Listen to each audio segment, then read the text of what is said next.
Welcome to RCT consulting సేలూరు. So ఈరోజు మన topic reasons for student visa rejection.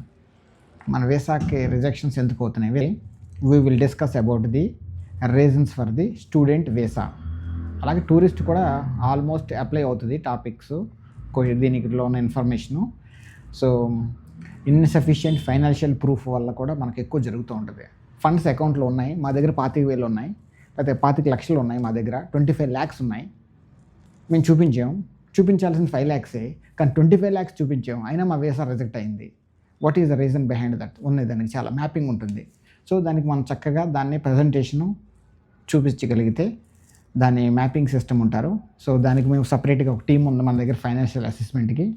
So దానివల్ల మనకి వీసా రిజెక్షన్ అనేది ఈ మ్యాపింగ్ కాన్సెప్ట్ వల్ల ఆల్మోస్ట్ మన వీసా రిజెక్షన్ మనం 0 తీసుకొచ్చేసాం. 0 highest best 100% visa approval is in Eluru. ఒక అతను అలాగే మొన్న నా దగ్గరికి వచ్చాడు. చాలా హెల్తీగా ఉండేవాడు ఒకప్పుడు. వచ్చినప్పుడు మొన్న జుట్టు అంతా ఊడిపోయింది, మనిషి సన్నగా అయిపోయాడు. ఏంటి ఇలా అయిపోయావు, ఒకప్పుడు హెల్తీగా లావుగా మంచి హీరోలా ఉన్నావు కదా, ఇప్పుడు మాత్రం ఎందుకు నీళ్ళకి ఇలా అయిపోయావు అంటే, సార్ నాది వీసా రిజెక్ట్ అయింది.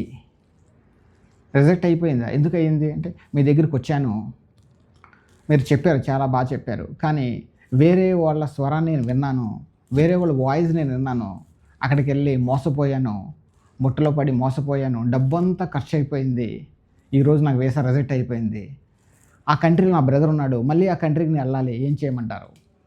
నా వీసా హిస్టరీ స్టోరీ అంతా పాడు చేసుకున్నాను, రాంగ్ డీటెయిల్స్ ఇన్ఫర్మేషన్ ఇచ్చేసాను, జెన్యూన్ ఇంటెంట్ టు స్టడీని ఇవ్వలేదు, ఫైనాన్షియల్ ప్రూఫ్ ప్రజెంటేషన్ సరిగ్గా చేయలేకపోయాను, ఇన్కరెక్ట్ డాక్యుమెంటేషన్ ఇచ్చాను, లో గ్రేడ్స్ని ప్రజెంటేషన్ సరిగ్గా చేయలేకపోయాం, లాంగ్ గ్యాప్ ఉంది, దాన్ని ఎడ్యుకేషన్ గ్యాప్ని ఎలా చేయాలో తెలియదు, ఎలా మీట్ అవ్వాలో తెలియదు. సో నా టైఅప్స్ కూడా నేను చెప్పలేకపోయాను. దాంట్లో చాలా రిజెక్షన్లో చాలా మెన్షన్ చేశారండి points. How can I believe that you will come back to India once the visa is sanction అని అడిగారు. సో అది నేను చేయలేకపోయాను. టైఅప్స్, నాకున్న ప్రాపర్టీస్ ఎంతో ఉన్నాయి, పేరెంట్స్ ఉన్నారు, అది నేను ప్రజెంటేషన్ చేయలేకపోయాను. పూర్ పర్ఫార్మెన్స్ ఇంటర్వ్యూలో కూడా జరిగింది. దీనివల్ల నాకు వీసా అనేది రిజెక్ట్ అయిపోయింది. ఈరోజు నాకు జుట్టు మొత్తం ఊడిపోయింది.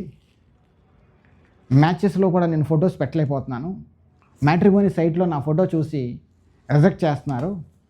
ఒక వీసా నా జీవితాన్ని ఎంత నాశనం చేస్తానని తెలియదండి. తెలిస్తే నేను ముందలే మీ దగ్గరికి వచ్చేవాడిని, మీ ఒపీనియన్ తీసుకునేవాడిని, వీసా తీసుకునేవాడిని, నా బ్రతుకుని మార్చుకునేవాడిని, నేను కూడా హ్యాపీగా అబ్రాడ్ ఫ్లై అయిపోయేవాడిని, మంచి ప్యాకేజ్ శాలరీతో పేరెంట్స్కి కావాల్సిన అన్ని సపోర్ట్ చేసేవాడిని. చాలా బాధపడ్డాడు అతను. సో అట్లా మనం కూడా అలాంటి బ్యాడ్ అనుభవం లేకుండా 100% వీసా రిజెక్ట్ అవ్వకుండా, వీసా అప్రూవ్ అవ్వాలి, ఒక ప్రాపర్ గైడెన్స్ కావాలి, ఒక సీనియర్ అనుభవం ఉన్న వ్యక్తి ఈ వీసా సిస్టమ్ నడపాలి. ప్రతి ఒక్కరు కంప్యూటర్ ఉన్న వ్యక్తి ప్రతి ఒక్కళ్ళు చేయలేరు. జియో సిమ్ ఉన్న 350 రూపీస్ పెట్టి రీఛార్జ్ చేసుకున్న ప్రతి ఒక్కరికి ఇంటర్నెట్ వల్ల వీసా సక్సెస్ అవ్వదు. నాకు మొబైల్ ఉంది సార్, నేను కూడా 350 రూపాయలు పెట్టి రీఛార్జ్ చేసుకోగలను. రీఛార్జ్ చేసి మీకు కనపడే ఇంటర్నెట్ నాకు కనపడుతుంది, మీరు నాకు ఏంటి డిఫరెన్స్ అంటారు. మ్యాపింగ్ చాలా సిస్టమ్ ఉంటుంది, దీంట్లో చాలా డాక్యుమెంటేషన్, హెవీ డాక్యుమెంటేషన్ ఉంటుంది, అదంతా నెట్లో కనపడదు, నీకు అన్నీ చూసుకోలేవు, వీసా రిజెక్ట్ అయిపోద్ది, పెట్టిన అప్లికేషన్ ఫీజు లాసు, రిఫ్యూజ్ లిస్ట్లో నీ పేరు వెళ్ళిపోద్ది, సెకండ్ టైం అప్లై చేయాలంటే ఆల్రెడీ నువ్వు రిఫ్యూజ్ అయిపోయావు కాబట్టి నీకు వీసా ఈ సెకండ్ టైం కూడా ఇవ్వమంటారు. నేను చేసిన పాపం ఏంటి?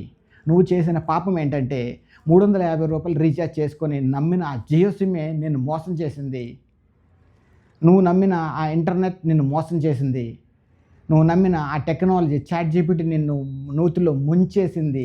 ఇలాంటి దాంట్లోంచి బయటపడాలి. నేను రూపాయి కూడా ఖర్చు పెడితే ఇష్టం లేదండి, నాకు రూపాయి ఖర్చు పెడితే ఇష్టం లేదు, ఎవరికి రూపాయి ఇవ్వడం నా మనసు అప్పదు. వీసా పోయినా పర్లేదు సార్, నేను మాత్రం డబ్బులు ఇవ్వను. అలాంటి మైండ్ సెట్ని మారాలి.